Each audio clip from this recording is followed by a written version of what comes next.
ಪೃಥ್ವೀಮಂಡಲಮಧ್ಯಸ್ಥಾಃ ಪೂರ್ಣಬೋಧಮತಾನುಗಾಃ ವೈಷ್ಣವಾ ವಿಷ್ಣುಹೃದಯಾಸ್ತಾನ್ನಮಸ್ಯೇ ಗುರೂನ್ಮಮ. ಜಯತ್ಯಜೋ ಕ್ಷೀಣಸುಖಾತ್ಮಬಿಂಬಸ್ವೈಶ್ವರ್ಯಕಾಂತಿಪ್ರತತಃ ಸದೋದಿತಃ ಸ್ವಭಕ್ತಸಂತಾಪದುರಿಷ್ಟಹಂತಾ ರಾಮಾವತಾರೋ ಹರಿರೀಶಚಂದ್ರಮಾಃ. ಆಪದಾಮುಪಹರ್ತಾರಂ ದಾತಾರಂ ಸರ್ವಸಂಪದಾಂ ಲೋಕಾಭಿರಾಮಂ ಶ್ರೀರಾಮಂ ಭೂಯೋ ಭೂಯೋ ನಮಾಮ್ಯಹಂ.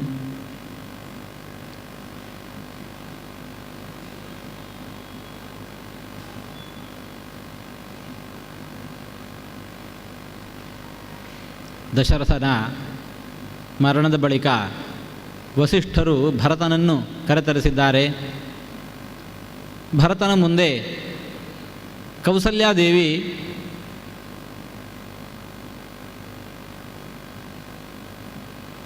ಭರತ ರಾಜ್ಯವನ್ನು ಕಸಗೊಂಡದ್ದಾಯಿತು, ರಾಮನನ್ನು ಕಾಡಿಗಟ್ಟಿದ್ದಾಯಿತು, ಇನ್ನು ನೀನು ನಿನ್ನ ಆಶೆಯಂತೆ ಬೇಗ ಪಟ್ಟವನ್ನೇರು, ನಮ್ಮನ್ನು ಕೂಡ ಕಾಡಿ ಕಳುಹಿಸಿಬಿಡು. ಶ್ರೀರಾಮನ ವಿಯೋಗದ ದುಃಖದಿಂದ ಕೌಸಲ್ಯಾದೇವಿ ಭರತನ ಮುಂದೆ ಇಂತಹ ಮಾತುಗಳನ್ನು ಆಡಿದಾಗ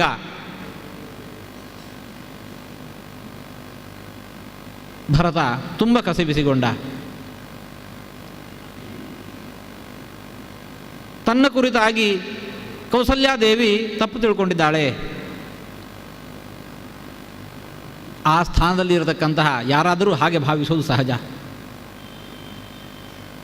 ಆದರೆ ತನ್ನಲ್ಲಿ ಅಂತಹ ದುರಾಶೆ ಇಲ್ಲ. ನಡೆದ ಘಟನೆಯಲ್ಲಿ ತನ್ನ ಪಾತ್ರ ಎಳ್ಳೆನಿತೂ ಇಲ್ಲ ಅನ್ನೋದನ್ನು ಸ್ಪಷ್ಟಪಡಿಸಬೇಕಾಗಿದೆ ಕೌಸಲ್ಯಾದೇವಿಗೆ. ಅದಕ್ಕೋಸ್ಕರ ಏನು ಮಾಡಬೇಕು? ತನ್ನ ಪಾತ್ರ ಇದರಲ್ಲಿಲ್ಲ ಅಂತ ಹೇಳಿದರೆ ಸಾಲದು. ನಾನಾ ಬಗೆಯ ಪ್ರತಿಜ್ಞೆಗಳನ್ನು ಮಾಡ್ತಾ ಇದ್ದಾನೆ. ಶ್ರೀರಾಮಚಂದ್ರನ ವನವಾಸದಲ್ಲಿ ತನ್ನ ಪಾತ್ರ ಇನಿತಾದರೂ ಇದ್ದದ್ದು ಹೌದಾದರೆ ನನಗಿಂತಹ ಪಾಪ ಸಂಘಟಿಸಲಿ, ನನಗಿಂತಹ ಪಾಪ ಬರಲಿ, ನನಗಿಂತಹ ದುರ್ಗತಿ ಒದಗಲಿ, ಹೀಗೆ ಅಂತ ಹೇಳಿಕೊಂಡು ನಾನಾ ಬಗೆಯಲ್ಲಿ ತನ್ನನ್ನು ತಾನೇ ಶಪಿಸಿಕೊಳ್ತಾ ಇದ್ದಾನೆ. ಅಕರ್ತಾಚ ಅಕೃತಜ್ಞಶ್ಚ ತ್ಯಕ್ತಾತ್ಮ ನಿರಪತ್ರಪಃ ಲೋಕೆ ಭವತು ವಿದ್ವಿಷ್ಟಃ ಯಸ್ಯಾರ್ಯೋನುಮತೆ ಗತಃ. ಲೋಕದಲ್ಲಿ ಕೃತಜ್ಞತೆಗೆ ದೊಡ್ಡ ಒಂದು ಸ್ಥಾನ ಇದೆ. ಕೃತಜ್ಞತೆಗೆ ಸಮನಾಗಿರತಕ್ಕಂತಹ ಪಾಪವೇ ಇಲ್ಲ. ಎಲ್ಲ ಪಾಪಗಳಿಗೂ ಒಂದು ಪ್ರಾಯಶ್ಚಿತ್ತ ಪರಿಹಾರ ಅಂತಿದೆಯಂತೆ. ಒಂದು ಪಾಪಕ್ಕೆ ಮಾತ್ರ ಇಲ್ಲ, ಅದೇ ಕೃತಜ್ಞನೇ ನಾಸ್ತಿ ನಿಷ್ಕೃತಿ. ಅಂತಹ ಕೃತಜ್ಞನಿಗೆ ಒದಗಬಹುದಾಗಿರತಕ್ಕಂತಹ ದುರ್ಗತಿ ಏನಿದೆ ಅದು ಒದಗಿ ಬರಲಿ. ಲೋಕೇ ಭವತ ವಿದ್ವಿಷ್ಟ, ಲೋಕದಲ್ಲಿ ಎಲ್ಲರಿಂದ ದ್ವೇಷಕ್ಕೊಳಗಾಗಲಿ, ದೂಷಿತನಾಗಿ ಬಿಡಲಿ. ಪುತ್ರೈರ್ದಾಸೈಶ್ಚ ಭೃತ್ಯೈಶ್ಚ ಸ್ವಗೃಹೇ ಪರಿವಾರಿತಃ ಸ ಏಕೋ ಮೃಷ್ಟಮಶ್ನಾತು ಯಸ್ಯಾರ್ಯೋನುಮತೆ ಗತಃ. ಮನೆಯಲ್ಲಿ ಮಕ್ಕಳಿದ್ದಾರೆ, ಅನೇಕ ದಾಸವರ್ಗದವರಿದ್ದಾರೆ. ಯಾರನ್ನು ತಾನು ನಿತ್ಯ ಪೋಷಿಸಬೇಕೋ, ಯಾರ ಪೋಷಣೆ ಅದರ ಜವಾಬ್ದಾರಿ ತನ್ನ ಮೇಲಿದೆಯೋ ಅಂತಹ ಅನೇಕ ಮಂದಿ ಮನೆಯಲ್ಲಿದ್ದಾರೆ. ಅವರೆಲ್ಲರಿಂದ ಕೂಡಿಕೊಂಡಿದ್ದಾನೆ ಇವನು. ಅಂಥವನು ಅವರನ್ನೆಲ್ಲ ಉಪವಾಸ ಕೆಡವಿ ತಾನೊಬ್ಬನೇ ಮೃಷ್ಟಾನ್ನವನ್ನು ಉಂಡ ಅಂತಂದರೆ ಅಂತಹವನಿಗೆ ಏನು ದುರ್ಗತಿಯೋ ಅಂತಹ ದುರ್ಗತಿ ಒದಗಿ ಬರಲಿ ಶ್ರೀರಾಮಚಂದ್ರನ ವನವಾಸಕ್ಕೆ ಕಾರಣರಾದವರಿಗೆ. ಭರತನ ಇಂತಹ ಮಾತುಗಳ ಮೂಲಕ ಓಹೋ ಇವೆಲ್ಲ ಇಂತಹ ಮಹಾ ಪಾಪ ಕಾರ್ಯಗಳು ಅಂತ ಕಾಣ್ತಾವೆ. ನಮಗೆ ಮಾರ್ಗದರ್ಶನ ಸಿಗತ್ತೆ. ಇಂಥ ಕಾರ್ಯಗಳನ್ನು ನಾವು ಬದುಕಿನಲ್ಲಿ ಮಾಡಬಾರದು. ಅಪ್ರಾಪ್ಯ ಸದೃಶಾನ್ ದಾರಾನ್ ಅನಪತ್ಯ ಪ್ರಮೀಯತಾಂ ಅನವಾಪ್ಯ ಕ್ರಿಯಾಂ ಧರ್ಮ್ಯಾಂ ಯಸ್ಯಾರ್ಯೋನುಮತೇ ಗತಃ. ಅಂತಹ ವ್ಯಕ್ತಿಗೆ ಯಾರು ಶ್ರೀರಾಮಚಂದ್ರನ ವನವಾಸಕ್ಕೆ ಕಾರಣರಾಗಿದ್ದಾರೋ ಅಂತಹ ವ್ಯಕ್ತಿಗೆ ವಿವಾಹ ಸಂಸ್ಕಾರವೇ ನಡೆಯದೆ ಹೋಗಲಿ. ಅನಪತ್ಯ ಪ್ರಮೀಯತಾಂ, ಅವನಿಗೆ ಮಕ್ಕಳೇ ಆಗದೆ ಹೋಗಲಿ. ಅನವಾಪ್ಯ ಕ್ರಿಯಾಂ ಧರ್ಮ್ಯಾಂ, ಸತ್ತಿದ್ದಾನೆ, ಯೋಗ್ಯವಾದ ಸಂಸ್ಕಾರವೇ ಅವನಿಗೆ ದೊರಕದೇ ಹೋಗಲಿ. ಆತ್ಮಾತ್ಮನ ಸಂತತಿಂದ್ರಾಕ್ಷೀತ ಸ್ವೇಷು ದಾರೇಷು ದುಃಖಿತಃ ಆಯು ಸಮಗ್ರಮಪ್ರಾಪ್ಯ ಯಸ್ಯಾರ್ಯೋನುಮತೇ ಗತಃ.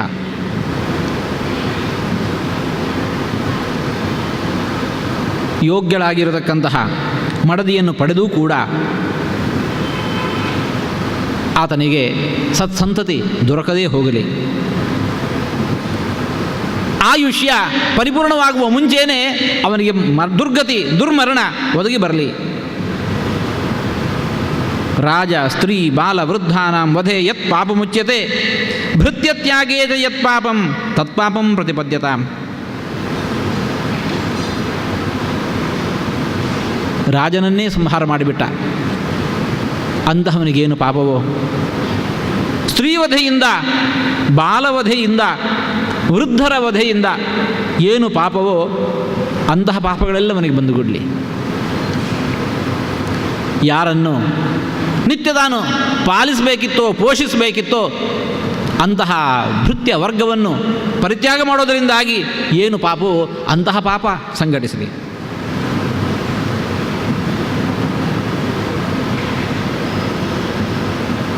ಸಂಗ್ರಾಮೇ ಸಮುಪೋಢೇ ಚ ಶತ್ರುಪಕ್ಷ ಭಯಂಕರೇ ಪಲಾಯಮಾನೋ ವಧ್ಯೇತ ಯಸ್ಯಾರ್ಯೋನುಮತೇ ಗತಃ. ಸಂಗ್ರಾಮಕ್ಕೆ, ಯುದ್ಧಕ್ಕೆ ಹೋಗಿದ್ದಾನೆ, ಶತ್ರುಪಕ್ಷ ಭಾರೀ ಭಯಂಕರವಾಗಿದೆ, ಅದನ್ನು ಕಂಡು ಅವನು ಪಲಾಯನಮಾನ, ಬೆನ್ನು ಕೊಟ್ಟು ಓಡುವಂತಾಗಲಿ, ಇದು ಮಹಾಪಾಪ ಕಾರ್ಯ. ಜೊತೆಗೆ ಹಾಗೆ ಓಡುವವನಿಗೆ ಹಿಂಬದಲ್ಲಿ ಮೃತ್ಯು ಬಂದು ಒದಗಲಿ.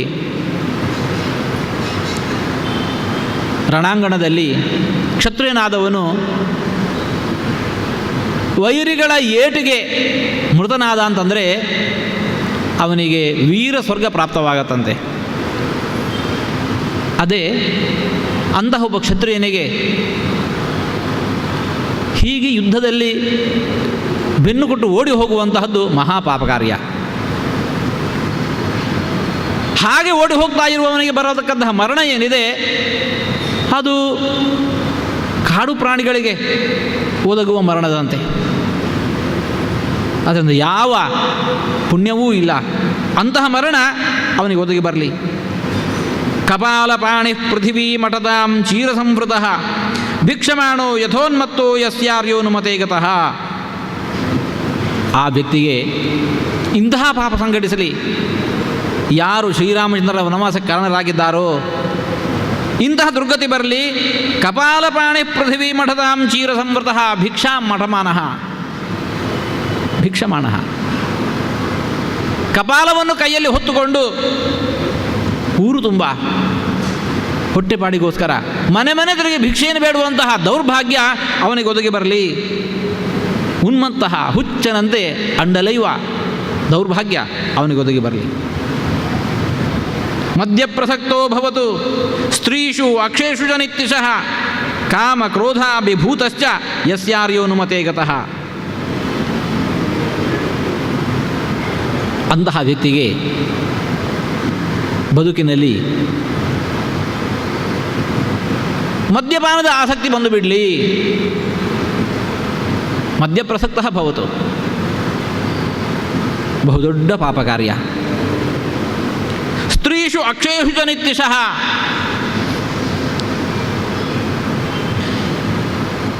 ವೇಶ್ಯಾಸ್ತ್ರೀಯರ ಸಂಗ ಮಾಡುವಂತಹ ದೌರ್ಭಾಗ್ಯವನಿಗೆ ಬರಲಿ. ಪಗಡೆಯಾಟವಾಡುವಂತಹ ಮಹಾಪಾಪಕಾರ್ಯ ಅವನಿಂದ ಘಟಿಸಲಿ.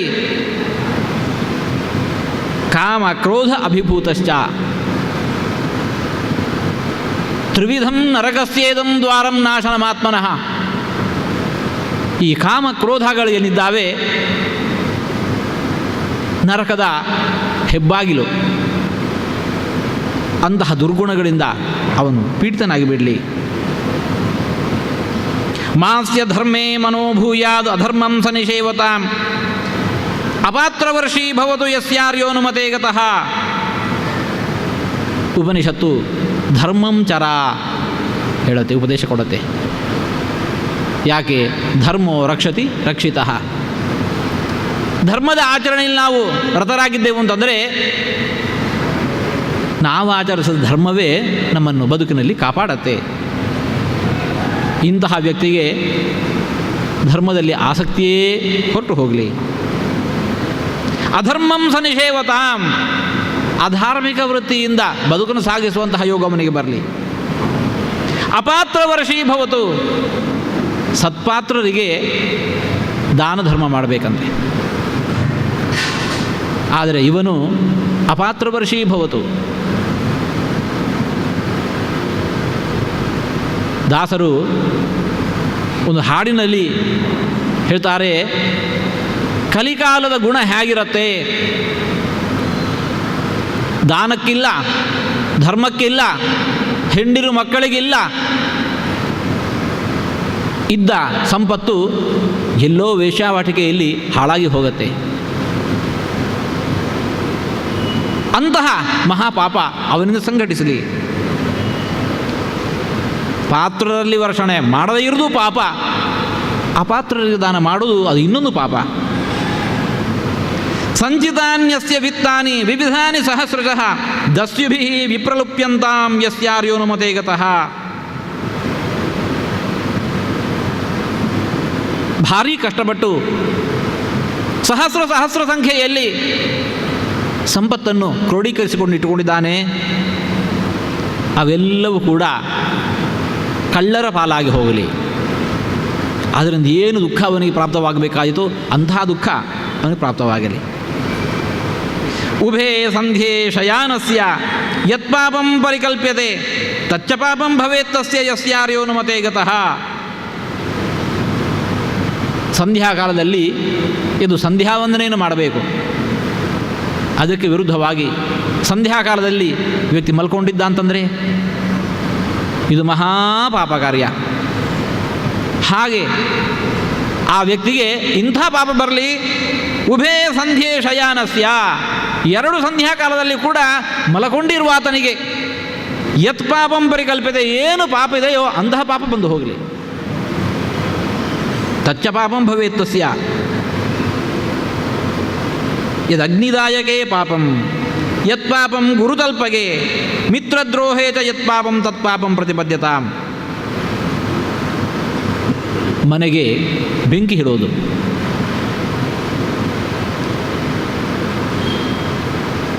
ಗುರು ಹಿರಿಯರ ಸ್ತ್ರೀಯರನ್ನು ಬಯಸೋದು,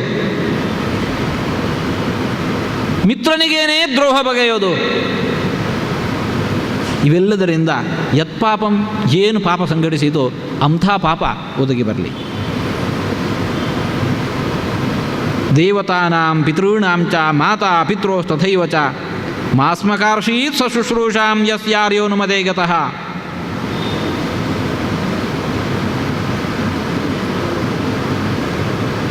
ಹುಟ್ಟುತ್ತಲೇನೆ 5 ಬಗೆಯ ಋಣಗಳನ್ನು ಹೊತ್ಕೊಂಡು ಬರ್ತೇವಂತೆ. ಆ ಋಣ ಪರಿಹಾರಕ್ಕೋಸ್ಕರ ಪಂಚಮಹಾ ಯಜ್ಞಗಳನ್ನು ನಿತ್ಯ ಮಾಡಬೇಕು. ದೇವ ಶುಶ್ರೂಷೆ, ಪಿತೃಶುಶ್ರೂಷೆ, ಗುರು ಶುಶ್ರೂಷೆ, ಸಮಾಜ ಸೇವೆ ಇವನ್ನೆಲ್ಲ ಮಾಡಬೇಕು. ಆದರೆ ಇಂತಹ ವ್ಯಕ್ತಿಗೆ ಆ ಎಲ್ಲವನ್ನು ಕೂಡ ಮರೆತು ಬಿಟ್ಟಂತಹ ವ್ಯಕ್ತಿಗೆ ಏನು ಪಾಪವೋ, ದೇವತಾಶ್ರಾಂ ಶುಶ್ರೂಷಾ ಪಿತॄಣಾಂ ಚ ಮಾತಾಪಿತ್ರೋಸ್ತಥೈವ ಚ ಮಾಸ್ಮಕಾರ್ಷೀತ್ ಸಶುಶ್ರೂಷಾಂ. ಮಾಡಬೇಕಾಗಿರತಕ್ಕಂಥ ಈ ಶುಶ್ರೂಷೆಯನ್ನು ಮರೆತು ಬದುಕಿದವನಿಗೆ ಏನು ಪಾಪವೋ ಅಂತಹ ಪಾಪ ಸಂಘಟಿಸಲಿ. ಸತಾಂ ಲೋಕಾತ್ ಸತಾಂ ಕೀರ್ತ್ಯಾಹ ಸಜ್ಜುಷ್ಟಾತ್ ಕರ್ಮಣಸ್ತಥಾ ಭ್ರಶ್ಯತು ಕ್ಷಿಪ್ರಮದ್ಯೈವ ಯಸ್ಯಾರ್ಯೋನುಮತೆ ಗತಃ. ಸಜ್ಜನರು ನಡುವೆ ದಾರಿ ಇಂತಿದೆ. ಈ ವ್ಯಕ್ತಿ ಆ ಸನ್ಮಾರ್ಗದಿಂದ ಚ್ಯುತನಾದರೆ ಏನು ಪಾಪ ಸಂಘಟಿಸಿದ ಒಬ್ಬ ವ್ಯಕ್ತಿಗೆ ಅಂತಹ ಪಾಪವನ್ನೇ ಸಂಘಟಿಸಲಿ.